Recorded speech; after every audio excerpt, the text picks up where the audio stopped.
everybody. Welcome to Friendsgiving. It is our annual event here at the Lipedema Patient Roundtable. And boy, do we appreciate you, our friends.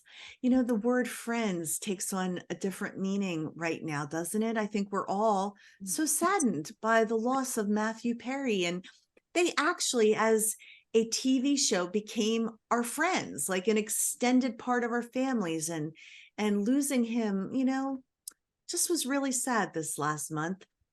I hope all of you had a great month. We have so much to cover. We know that Pale Ginger Pear will be here shortly, and boy, does she have a lot of news for us. As you're logging on, let us know you are here. Amanda Hadaway is here already from Arizona. Friends, let us know you're here. You are our friends. This is about Friendsgiving and all of us being together. And I'm going to ask everybody to just give one word of what they're thinking about tonight. What's on, if you could have one word to say what your night feels like already. Jenny, what would your one word be? One word.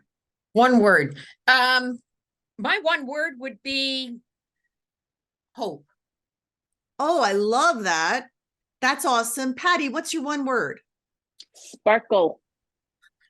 Okay, I'm going to try and get some sparkle going on here. Whoop, whoop.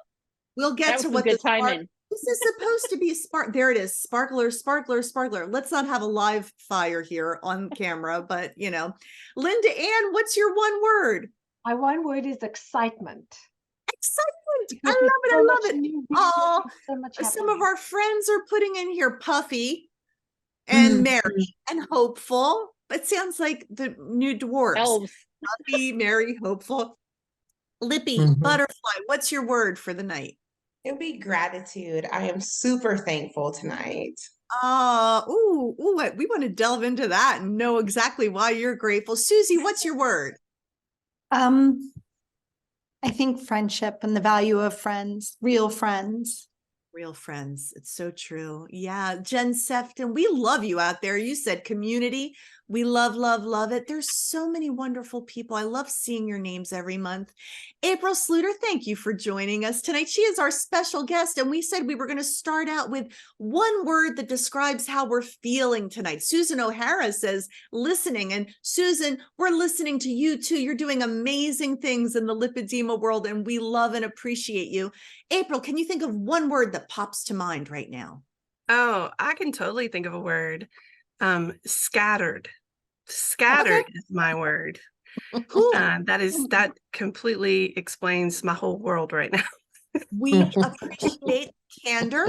And so we're going to give you a little space to settle in as we get started.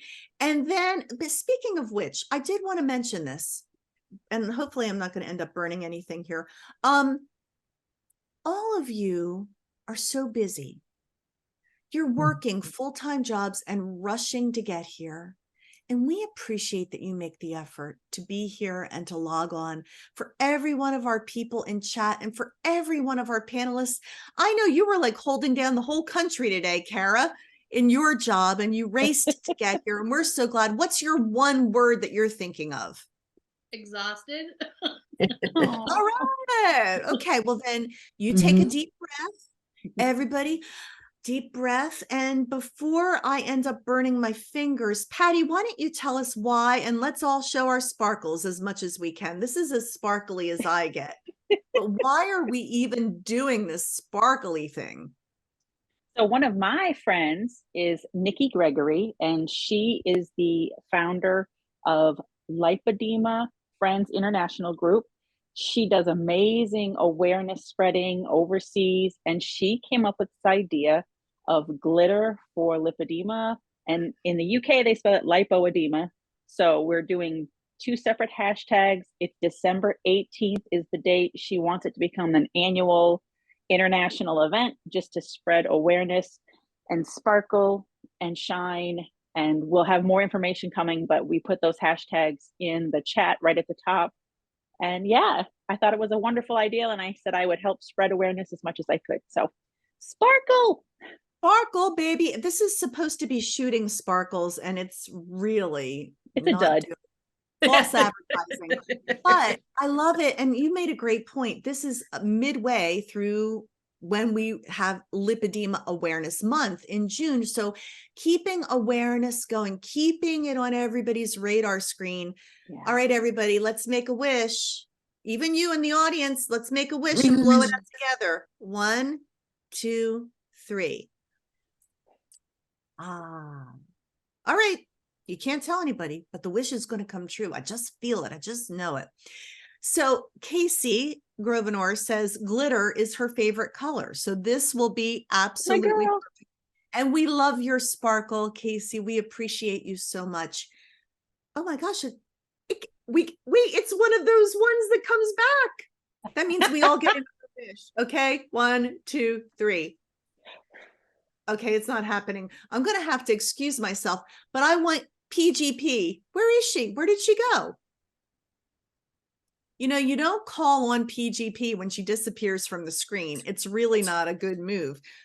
You all know, unless you've been hiding under a rock, that she made Us magazine with Dr. Jamie Schwartz. And I mean, giving lipedema, talk about awareness, talk about raising the platform, talk about the fact that my fingers are needing to go to the sink to put this out. So we're going to come back to PGP. There she is. Here she comes. She does. I Nope. see nothing. I see nothing. And there she, we just mentioned Us magazine and you disappeared. So Cara, tell us all about that amazing experience, how it started and the excitement of it having been published. Yeah, so I don't know what my MacBook is doing. So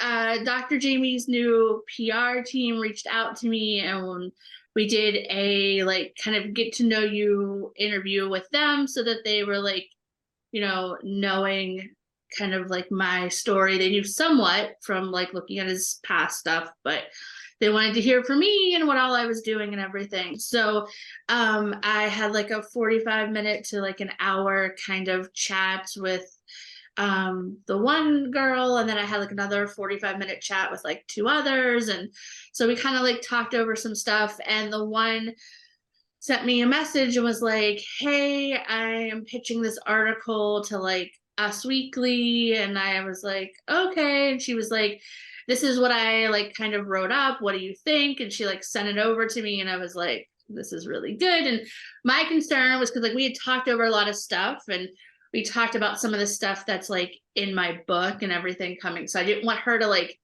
share too much that like, so I was like, yeah, let me read it before, you know, my publisher kills me. But it was like just enough that I was like, okay, we're good.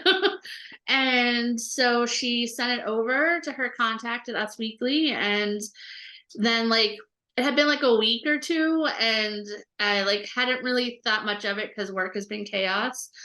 And I like sent her a message. I was like, hey, do you have any idea of like when this is going to post or whatever? And she was like, yeah, let me find out. And then like literally like an hour later, she was like, they just were launching it. Here's the link. And so I knew on Friday, but I wasn't allowed to say anything because TLC had it planned to launch on Monday, because they had just posted another article like on their social media feed. So like they were like, so I had to wait all weekend to like not say anything. That had to be the hardest part. I was just hoping that no one stumbled across it and like posted it before I could, because like I didn't want like that moment to like be like I wanted to post it. So Yeah, I of was just course. like hoping all weekend that like nobody happened to come across it. But yeah. Well, so. we appreciate you once again putting yourself out there, because it is about awareness. And the more people that know, in fact, I am on Nextdoor, you know, that app where everybody talks about the neighborhood and what's going on. And someone had posted recently, you know, I'm so mad at my husband because he just decides he wants to lose 10 pounds and boom. And I diet and exercise like crazy and nothing happens. And everybody was weighing in. I'm like, you know, there's this condition called, and you just, it's little things like that, connecting the dots. My friend Nita Cluis always talks about connecting the dots. And Yeah. each one of us in our own way are helping to connect those dots. And all of you wonderful chatters who we love. You know, we always are privileged to have Linda Ann Kahn with us, who is a medical expert and always brings new information to us. And I know that pain is something that all of you who have lipedema deal with regularly. Linda Ann, you've just recently done a paper about this very topic. Why don't you share what you're learning with all of us? So we don't really know where the pain is coming from. That's to be studied, and that's coming further. But what I was writing a paper on pain and essential oils and lipedema. And for those of you who don't know, I'm a clinical aromatherapist as well as a lymphedema therapist. I have a special interest in pain. And the oils have to be used correctly. I'm actually on a research committee, and we're actually updating our safety regulations of our association. They must always be diluted with a carrier oil like coconut oil or moringa oil or hazelnut oil, just different oils. But the oils with lipedema, we know there's pain, we know there's inflammation, and the inflammation then becomes fibrosis. So we have to help to calm down the inflammation. We don't have studies of essential oils for lipedema, but we have a lot of research on aromatherapy for pain and aromatherapy for inflammation. And so the oils that are high in an chemical ingredient called caryophyllene, which actually CBD oils have as well, are very, very anti-inflammatory. So copaiba, if any of you know, the copaiba is really wonderful for that. And then helichrysum is also very high in the caryophyllene. It's very, very anti-inflammatory. And then if you can combine it with carrier oils like arnica or calendula, or my favorite is moringa or marula oil, you can really get a fantastic, blend. But then there are oils that are for pain. I found a wonderful research study on bergamot, and that the essential oil of bergamot helps nociceptive pain. And it also is a very balancing oil for the emotions and calms. So if we can do both at the same time, because there's an emotional aspect, as we all know, to lipedema. So there's an emotional pain. So we can work with that as well.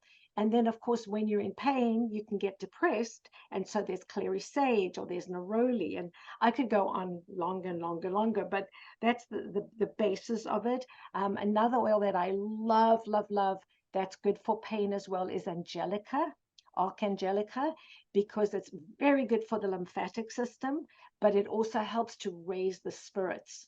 So I just completed a chapter for a book that's going to be written on lipedema in Italy. And I think some of you also wrote chapters. There are 3 articles that I did, and this was one she asked me to write about the head of Lipedema Italia on aromatherapy and pain for lipedema. So it's very exciting. I think whatever tools we can have in our toolbox to help cope and manage. And, surprisingly, some people might poo-poo this aromatherapy aspect. And I personally, when I got in my accident, I had bruises all over me. Linda Ann made a concoction, and next thing you know, you wouldn't even have known. So if someone wanted to run out and get bergamot or angelica, kids don't try this at home, or can they try it at home and dilute it? What's the protocol? Well, what's very important, I can't stress that enough, not to put it neat on the skin. I just wrote another article for an aromatherapy journal on safety aspects of essential oils, and I showed pictures of what can happen when you put undiluted hot oils or even other oils on the skin. So the protocol is, on an average, for an adult who's not ill, not going through chemotherapy, not elderly, on an average, you will use 10 to 15 drops of an essential oil blend in your carrier oil, and you can put those on topically. That's excellent. Thanks for that advice.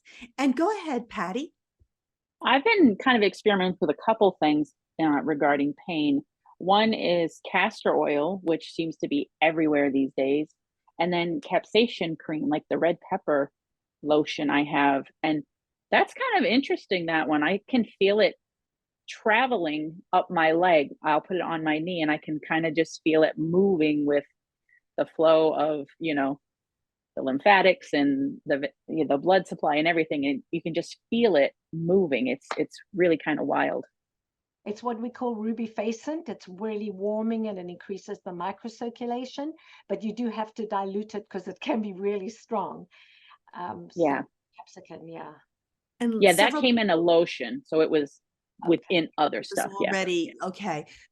People talking about castor oil in chat, and Kira Seculo, thank you for being here, Kira. She just wanted to clarify 10 to 15 drops into how much carrier oil? Half an ounce. Half an ounce. 15 mils. Half an ounce is approximately 15 mils of a Perfect. carrier. Thank And you. the carrier oils, there could be many of them. Fractionated coconut oil is the easiest. It doesn't go rancid.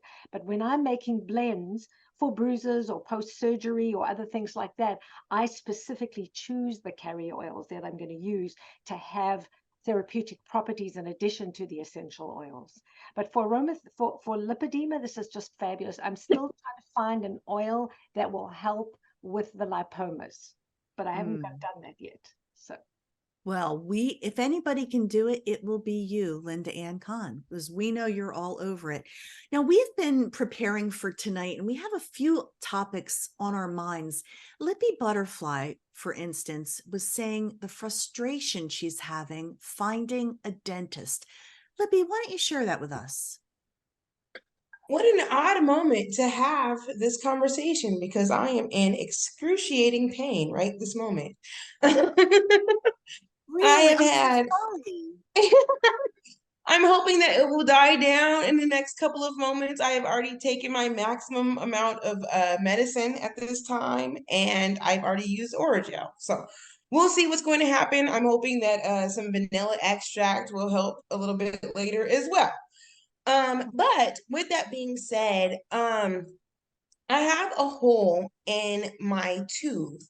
And I have had a really big fear of dental chairs for a long time. And it's odd because when I talk about this with other people, they don't seem to understand that once you tilt a heavy body at a non-vertical axis, you are going to get some levity there. But if you actually take a moment to look it up on Reddit, it's an actual issue that happens. And it's something that I've been kind of apprehensive with dentists since I was in my teens. Now, when I was younger and I was a little bit more mobile and agile and I could jump up out of a chair, I didn't worry so much about it. But at this point in life, I'm at the point where I need to know that your dental chair is going to hold my body weight at all of the levels, and that your physicians and things will be able to work with me and understand that this is an issue. A lot of dental chairs, I don't know, a lot of us are wide hipped. So let's just be honest. A lot of dental chairs are specifically narrower so that dentists can access the patients more readily. So the dental chair width has also been an issue, and not being able to put the arm rest down is a safety hazard in dental chairs as well.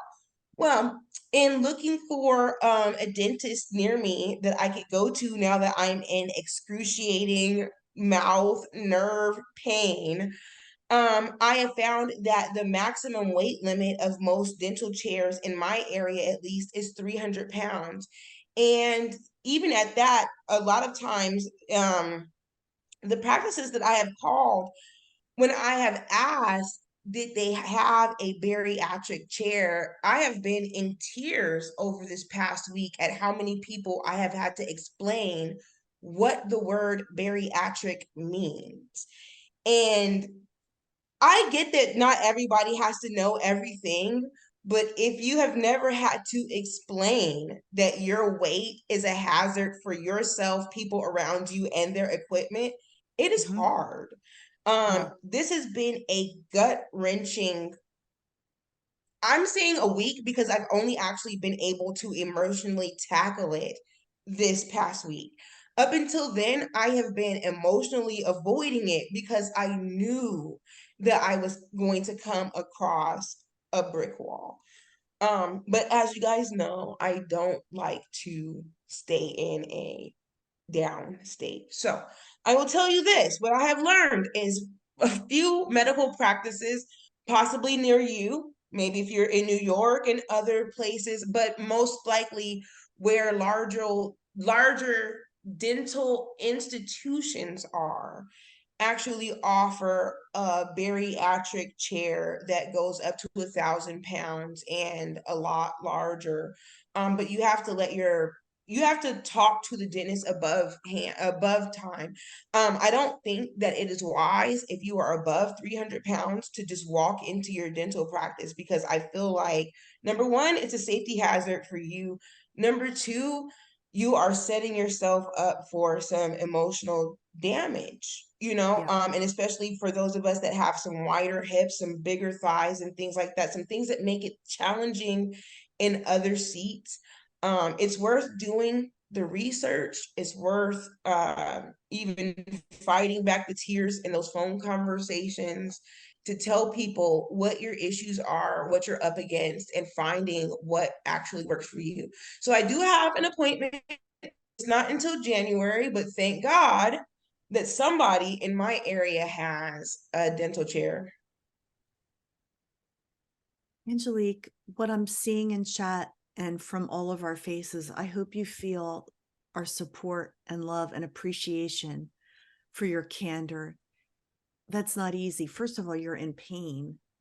And then to have to deal with the emotional stress of finding a seat where you can get the treatment that you need. Thank you for raising this issue. And more than that, it makes me wonder, do we need to reach out to the American Dental Association and some sort of advocacy? I know that there are different lipedema advocacy groups. This is a very real issue. And does anybody else on the panel want to speak to this, or have you had similar situations? Jenny. I am fortunate to have a dentist that's very supportive of me, so that's good, because I have crappy teeth. I have over a dozen crowns. Angelique, I have been in pain a lot from teeth, and the best thing I learned from a hygienist was, if you can't get to the dentist and you've got a hole in your mouth, to use braces wax. You know how kids have braces, and they have braces wax. You can get it on Amazon. And, pop it in there. And yeah, sometimes you may accidentally swallow the little thing, but it really helps, because part of the problem with the pain is that the air is touching the nerves. So try covering it in braces wax, designed for your mouth, designed to be there. Give that a go. I keep some in my purse all the time now, because I never know when I'm going to break a tooth. So yeah, and maybe even go to a hospital to get dental care in a hospital setting if you can't make it to the appointment, for goodness sakes. Thank you for sharing that. People were also saying clove oil. Go ahead.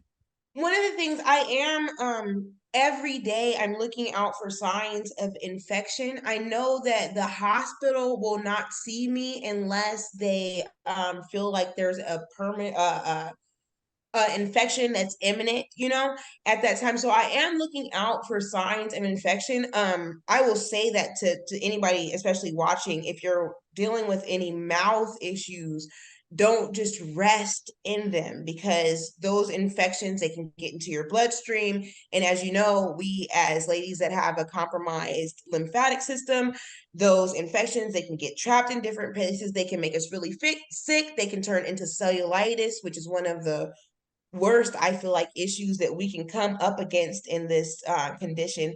So don't let infections fester. If you have an issue, make sure that you're maintaining, proper care.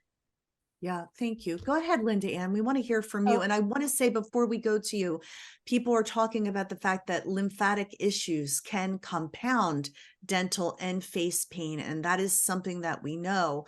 But if you have any thoughts on this, Linda Ann, we sure want to hear them.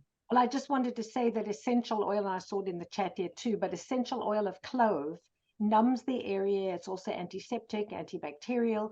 So if you can get some of that, the dentists actually use clove oil. We used to sell it in our pharmacy in South Africa. So that will help with the numbness. When I travel, I always take clove with me in case there'll be dental issues that can keep you by. So that will help you. And we want to see you get an appointment before January. Absolutely. We're all sending that energy. Go ahead, Pattie. Yeah, I was going to say those phone calls can be really traumatic. And I've started taking to emailing people, emailing the office, and I'll include the lipedema brochure if I'm talking about my situation, and just so they can have an idea of what's going on and in that manner. I think email is just easier for me than emotionally being on the phone. Yeah, good point. Nobody likes to go to the dentist anyhow. You don't need this extra stress associated with it. Absolutely. Anything more before we move on to the next topic? So Lori Heinzen just found out that both of her knees are at the point of knee replacements. So she's concerned about her lipedema advancing because of surgery.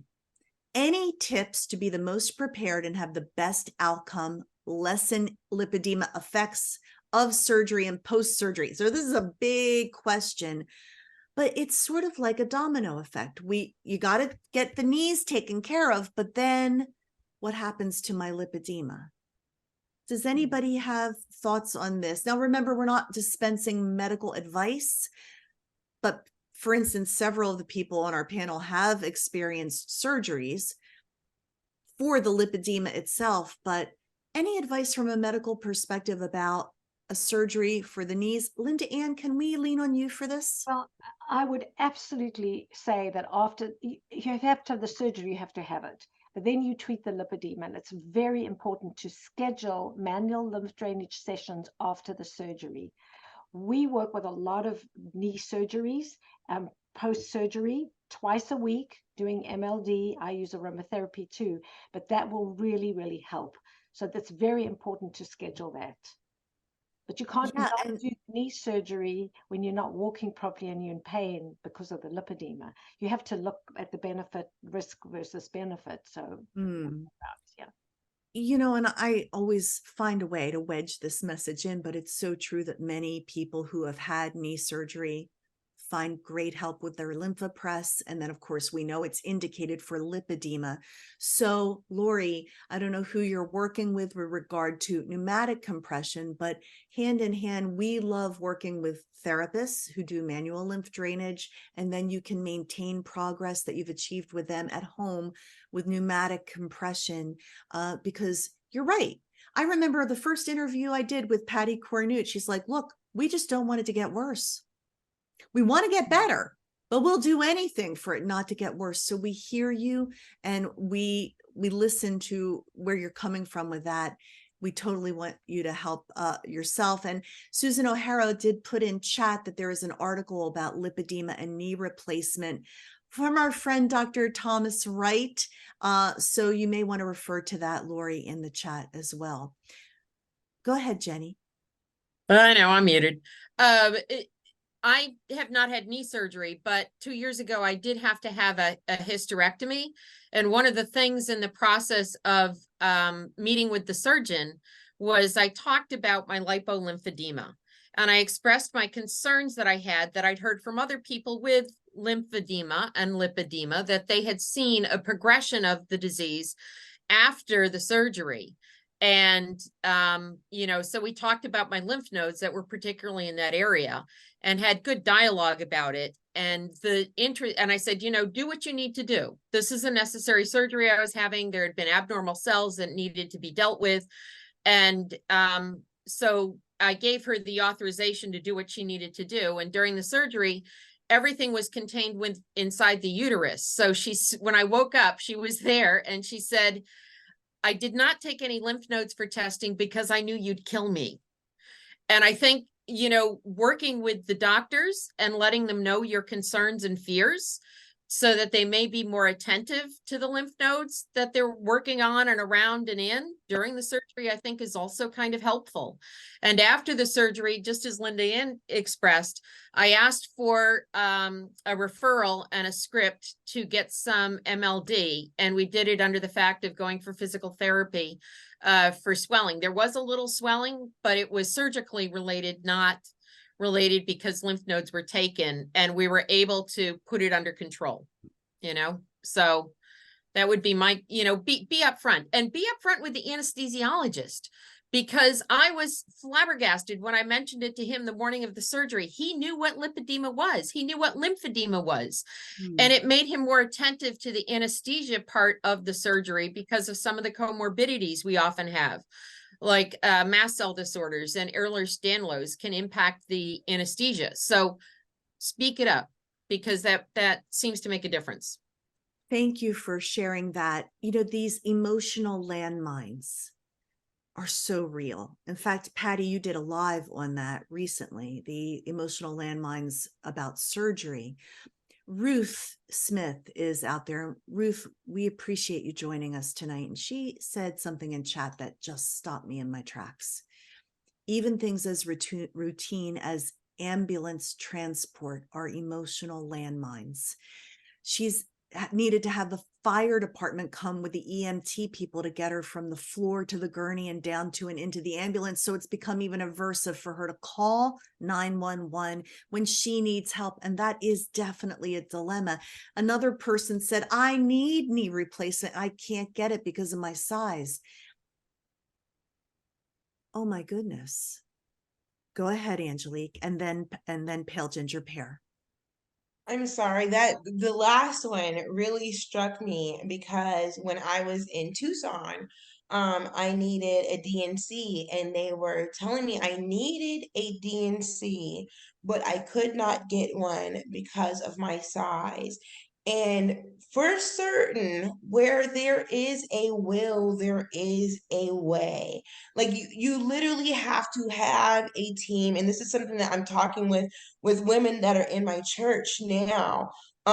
If that team is not willing to work with you, then you don't really trust that team with your life in their hands. You need the team that says, we will push we'll push two beds together, we will drop out the center if we need to, we will have an extra team in.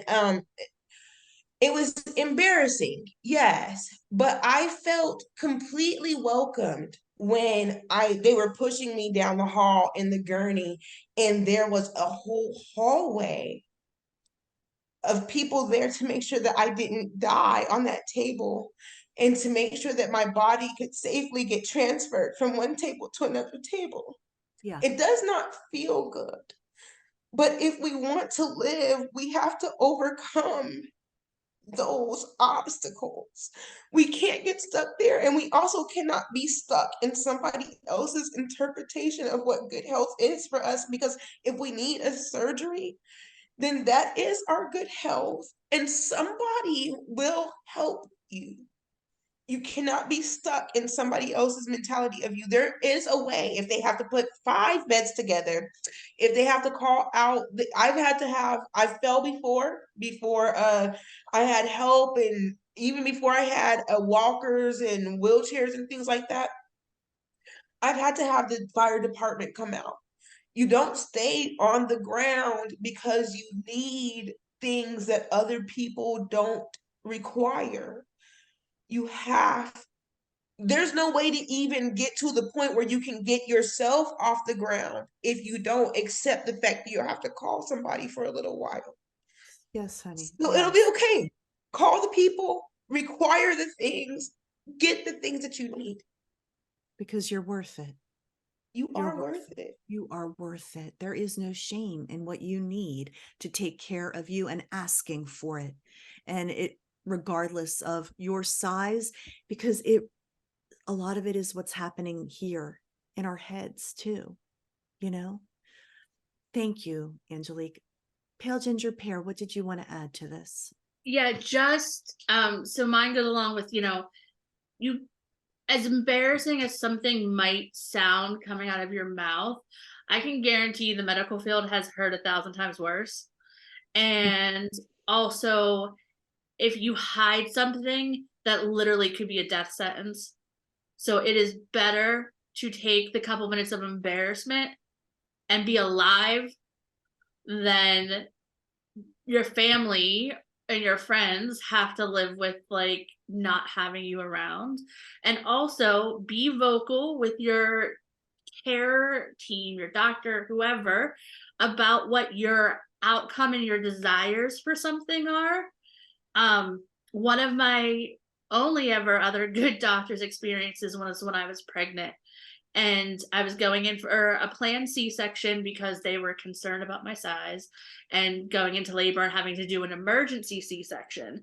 So they were like, can we schedule it? I said, fine, whatever, if you know. And I'm on the table thing to do the spinal epidural thing.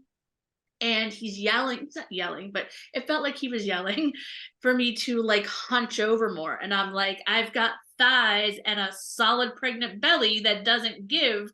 There's no more room to hunch over. And the nurse thought she was being nice, trying to distract me. And she was like, is your mother waiting out there for you? Well, my mom had just passed in April. This was August. So I start bawling. My OBGYN comes running around the table. And he's like, her mom just died. Get out of the way. And he's like, do you trust me? And I'm like, well, you're about to cut me open, so I would hope so. And he's like, cross your arms. And he grabbed my shoulders and he pulled me.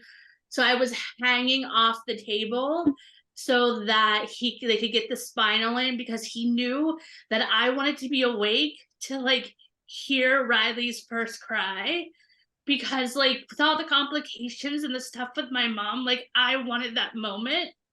And so like for him to like grab me and like, because that could have been a huge risk for him and a liability to like have me hanging over a table, but he knew that that was like a desired outcome for me. And if I hadn't been vocal, they could have easily just said like, we know we need to have you asleep for this, and I could have missed out on hearing him tell me, your son looks just like you were all wrong.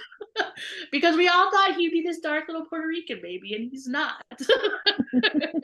But like, be vocal. He's another pale ginger. He was a ginger for a while. Now he's like darker Puerto Rican, but yeah, be vocal about what you want and what your outcome and the pace you want to go at. Yeah. And like make them work for you. Now, of course, there's going to be things where they have to say, like, we have to do it a little bit different, but you can work together to get as close to the outcome as you want, versus being quiet and then being miserable about the whole experience. Yeah. Again, you're worth it. Don't talk yourself out of advocating for yourself. And you've got a community. Not just this one, but so many. I think of all the people here. And April, we're so honored to have you at the round table. I hope that you have settled in a little bit now. And, you know, the journey, everything is easier when it's shared. And so that's what the point of this roundtable sponsored by Lympha Press is all about. And so many other groups like Pattie Cornute's and April Sluder's The Lipedema Journey, and your advocacy, Pale Ginger Pear, and Susie, Angelique, Jenny, Linda Ann, you all give so much. And then so many rock stars in our chat right now. Thank you for giving. I know that, April, you have a new initiative that you wanted to share with the group to help build that community. Yes. And before I do that, I just wanted to, first of all, yeah, I'm settled down, but you all made me start crying. So, hello. And second of all, I specifically stopped and bought something today, to honor Cara, and it's this. Hey, let us in on that.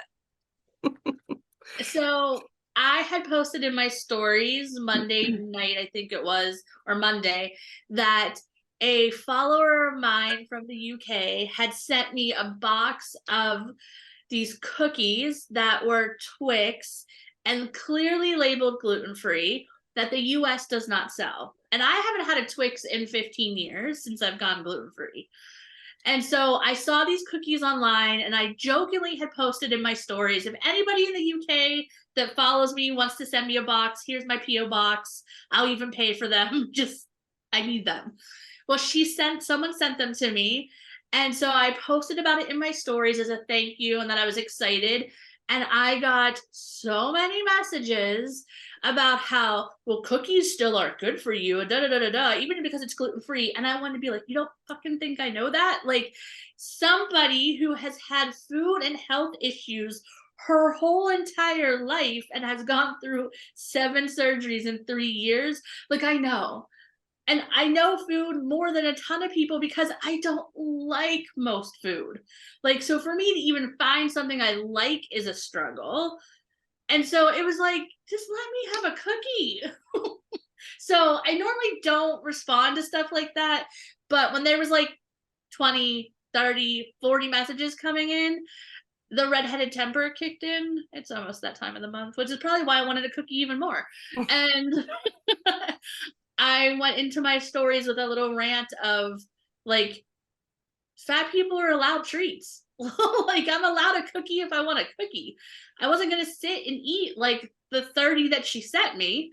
But if I wanted a cookie, I can have a cookie. Like, it's not going to derail everything I've done in the last 3 years. Which goes back to the whole fat shaming thing that Jen was talking about in chat too. It's like, why do people feel that they have a right to judge what you do? But first of all, so perfect response, Cara, absolutely. And love, now that we got the whole story, we understand the Twix. I can't believe how the time is going tonight. So tell us about your initiative, April. I'm going to be really fast, but I just had to say that because I was so hot about that. I almost made a reel and I was like, you got to calm down. So just wait before you do that. Anyway, so yeah, I am in a place right now where I really want to do more in terms of educating the people that are there that are supposed to be taking care of us and the people that are doing the research. And, you know, I happened to meet someone who works for this organization called Trend. It's trend.community. She went to the same college as me, and we got connected on LinkedIn because LinkedIn said, hey, I went to the same college. And I was like, ooh, and I asked her what she does, and we met. And so they are an organization that was started by a couple that had a child with Prader-Willi syndrome. I won't go into all of that rare condition.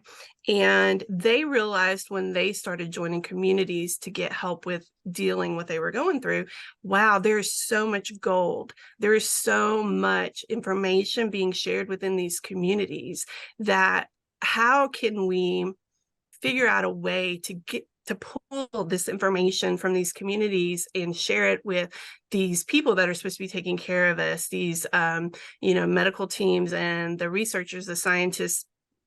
And so what they do is they partner with communities, rare diseases, not all rare diseases, obviously we're not a rare disease, but what they do is they partner with communities, and they are able to extract information. So the conversations, they monitor the conversations and the questions and the comments and the things that are being discussed. And just real quickly, because I know we're short on time, what they do is they're able to generate reports. They have been able to affect diagnoses. They have been able to meet one-on-one with the FDA and affect medications and treatments for conditions. They realized based on conversations in the Prader-Willi communities that a lot of people were talking about how their children were tired all the time and falling asleep all the time. Well, come to find out, narcolepsy is a big comorbidity. And now, because of them identifying these conversations, it is something that is being looked at and diagnoses of this condition. And so in meeting with her, you know, she was very interested in doing this for the lipedema community and for my group. And I took some time to think about it. I met with them. We talked about, because one of the questions is privacy. And so they are very, very big on privacy. It's very important to them. Anonymity, they do not pull. Obviously, they're going to have access to names in communities. That is not what they want. So they have a whole tech thing that I'm not good with, tech. But it pulls the data. It separates the names from data, and then it aggregates the data. So it identifies conversations, it identifies trends. This time of year, that a lot of people were talking about this time of year. I mean, there's so many different reports that they come up with through this information. I have a dashboard that I can go in and look at when data starts coming in, just to kind of see trends as well.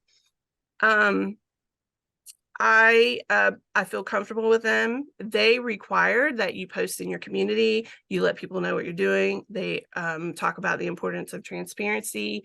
What I'm doing in my community is I've got a pinned post in there. I've announced it in there. I've, you know, asked for feedback questions. And now I've changed one of my questions when people ask to come into the group. Having them to agree to read that pin post, and I do not let them in if they don't. I don't have to do that, but you know, this is important for me. Now, I understand it wouldn't be something that everyone's comfortable with, but I want to remind people that although we are in private communities, nothing that we put out there is really, really private. And so you always want to be mindful of what you are putting out onto the internet universe, because anyone could come in. You know, I try to be very careful about who I let in my group, but you know, people get in fake profiles. Sometimes they can go in and look through everything and pull out information. So you always have to be careful. I feel that this is an opportunity. You know, we ask each other all the time, hey, does anybody else experience this? You know, this is an opportunity to potentially identify some things that might be helpful in the future. I don't know, you know, yeah, so that's what we're doing. I'm going to be talking about it more in my group, but I don't want to waste any more time. No, you're not wasting time. We invited you just because we wanted to present this. Jenny, did you want to add anything to this? Because I know you've been following this conversation. Well, it's interesting. There was an experience I had today. Today was a really busy day, and I never should have gone looking at Facebook groups this morning, but I did. And in groups, how many of us are guilty of the same thing? It's like, oh no, I ended up in the big black hole. There are really good Facebook groups out there for us with lipedema that are pretty straightforward and stick to the subject. There are other groups that are a little more loosey-goosey, and people put posts out there in ways that aren't vetted well, and the information gets misinterpreted. And there was a woman today who was recounting an experience she had in her fears. And it, you know, and I posted about my experience. It had to do with surgery, and that, you know, it was positive. My lipedema did not progress. And somebody responded to my comment and said, and I couldn't believe this. She said, well, if you have lipedema, you can't have a hysterectomy. Doctors don't want you to have it. My surgeon told me that. And I'm like, no. You know, you need the surgery. And so I said it was life and death for me. If I didn't have the surgery, this cancer would have progressed and I wouldn't necessarily survive it. But it reminded me so much that out in the world here, that people talk not from their own experiences. They generalize and make statements that then are interpreted by others as medical fact. And the misinformation that comes up so quickly and how rapidly it can happen and spread. It just was a reminder today. It kind of took my breath away. And I really took the time to make a long post back about, you know, got to talk with your doctor. There may be a reason this person really needs a surgery and shouldn't be counseled to not have it. That's not our job.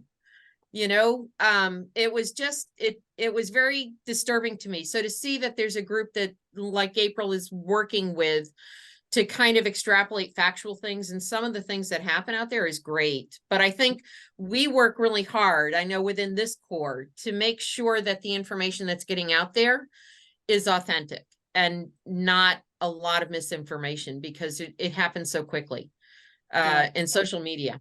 So it just, well, that just makes me think potentially this could be a way of identifying misinformation. You know what I mean? If people are talking and providing information or having discussions around things that they, are able to pull out, and then they dig deeper into that and they think, well, wait, that's actually not true. Then there needs to be some education around that. So it provides an opportunity to do that. So yeah, I think we have to keep our minds open about the ways in which we can learn and the ways in which we can help, because all you have to do is honestly come into these communities and just talk about your experiences and comment and talk to each other. And you are actually, it's the journey. It's the journey that we're all on, and we learn from each other that way. Yep, absolutely we do. And I think it's just the reminder that nor is there just one way to treat any disorder or illness. There are different facets and different things for everyone, and there's more than one way to approach anything. And there's not just one treatment for any illness or diagnosis that's out there. And yet I think people are so wanting to get rid of all the negativity and the mental health issues and the fat shaming and everything that goes along with this. And they want that instant solution, and they want it to just go away. And they don't want to take the time to really figure out what's right for them. Well said, Jenny. And I want to go to you, Pattie, and then Angelique. I want to mention that Angela Gray said it so beautifully in chat. The thing is, we share a common disease like lipedema, but each of our situations are unique, and that must be respected. Go ahead, Pattie. What were you going to add? Yeah, I was going to say, first and foremost, we're all just human bodies. We all have normal things outside of lipedema happening that don't just get turned off because you have lipedema. Lipedema is a disease. It affects our bodies, but there's so many other things that could be going on as well. So I always try to look at it from, I am a human body, and outside of lipedema, what else could be going on with me? So true. Angelique. I'm sorry, I just had a question for April. How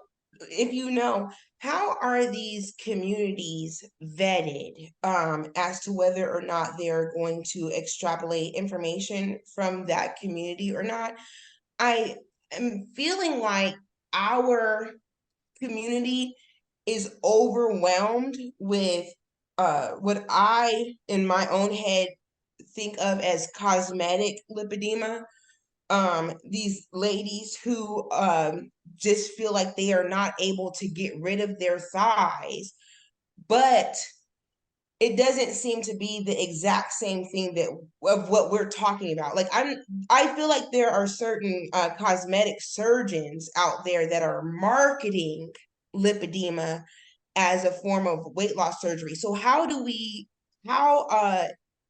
is Trend extrapolating or eliminating those cosmetic communities from the actual medical communities?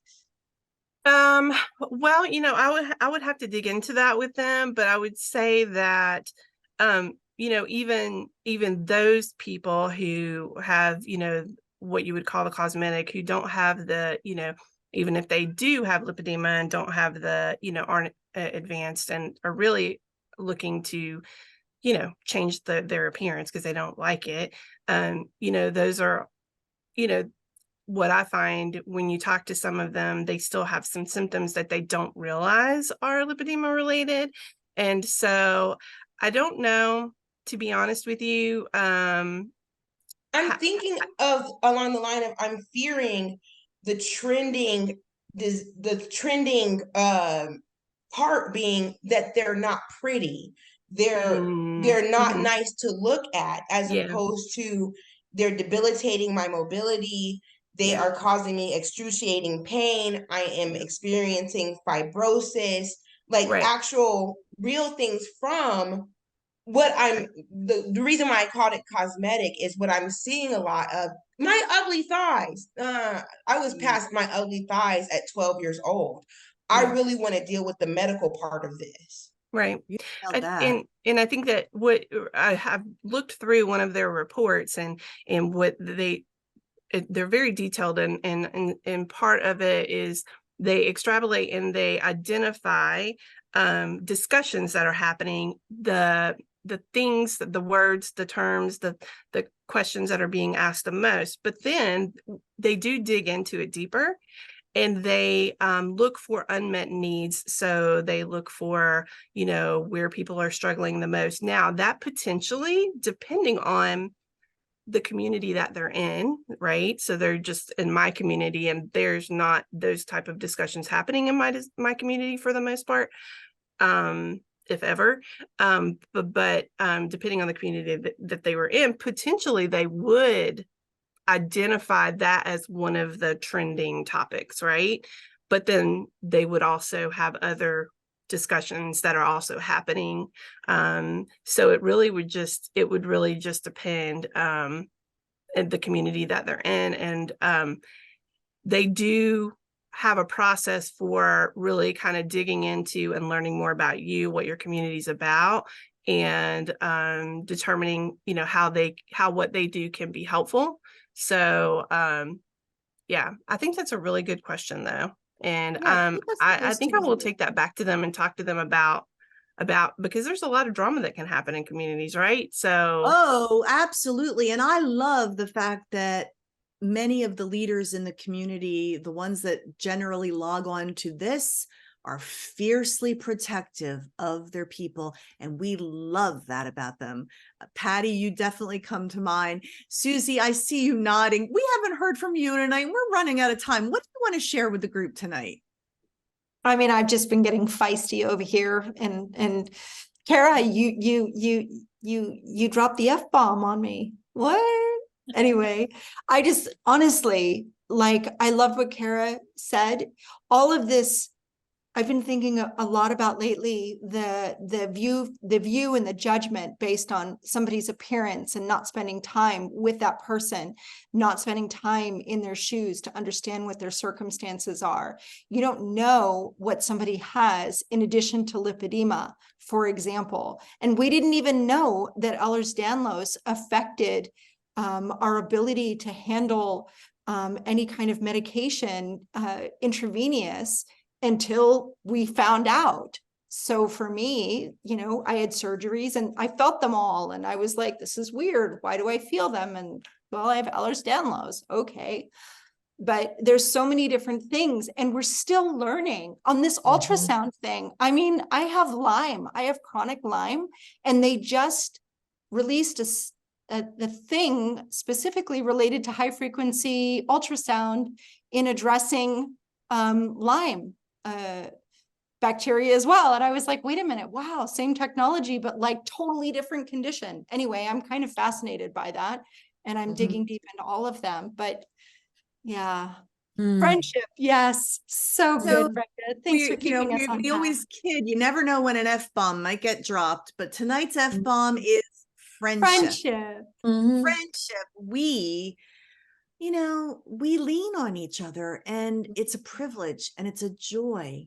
This group has taught me what it means to be the V word, vulnerable and open with each other.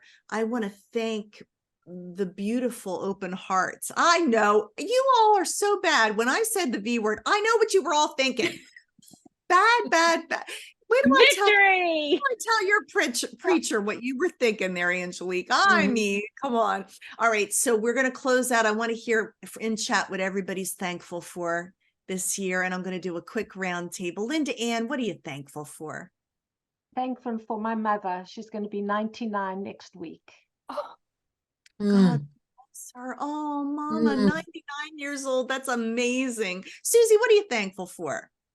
I'm thankful for you guys, for the community, for the backup, for the support, knowing that you're not alone.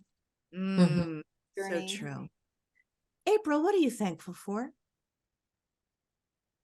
I am thankful that I have come to a point in my life where I don't worry so much about what other people think, and that I'm super comfortable advocating for me and for other people. And just feeling very, I'm in my feisty, sassy era of It's a life. good one. Yes. Feisty, sassy. That is good. Caring less about what people think. I love that. Pattie, what are you thankful for? Yeah, I'm right there with April. I'm giving 0 F-bombs lately. So Yeah, it's true. Because you can spend a lot of energy defending something that you don't even need to. Who gives a darn what anybody thinks about what you're eating? It's none of their business. What other people think about me is none of my business. I'm not interested, but I know easier said than done. Jenny, what are you thankful for? I'm thankful that I got a diagnosis at age 59 4 years ago, because it brought me to this world and to this group of people. And otherwise, I never would have tripped across you all. And it's made such a huge difference in my life. So I'm thankful that I was able to get the diagnosis. Cara, you're thankful for? So I'm thankful for friends that are really quiet, but then randomly pop up with a gem. I had a friend from my comedy days that saw my article in Us Weekly reach out, and she had screenshotted it and circled the header where it said, she said, my favorite part of the whole article is that it's labeled under celebrity body. And she was like, that body should be considered something that's a celebrity standard and not just like the stick figures for social media. And so that was like a neat, because like I didn't even catch that like when I saw it. So I thought that was like a really neat like viewpoint that somebody else saw, that like they're now seeing this plus size, 62-inch hips are still there, and it's be considered a celebrity body. So I thought that was like a neat kind of perspective. Thank you. I love that perspective. That is so good. Angelique, I don't think I got to you, and you have usually a wonderful final word.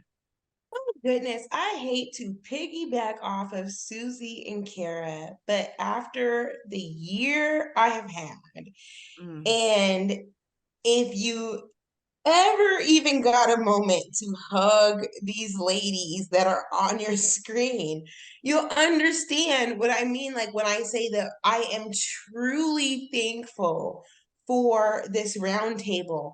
Like when I'm saying like I've been in dark eras, and this roundtable has been the only thing that has pulled me out. It's been the only thing that has kept me going. At some points, it's been the only information that I got about lipedema in the whole month, because I just did not have the mind capacity to tackle it. But one thing that I had the mind capacity to do was be loved on by you guys. That is the best. Always. And when you don't have the capacity for anything, let love in.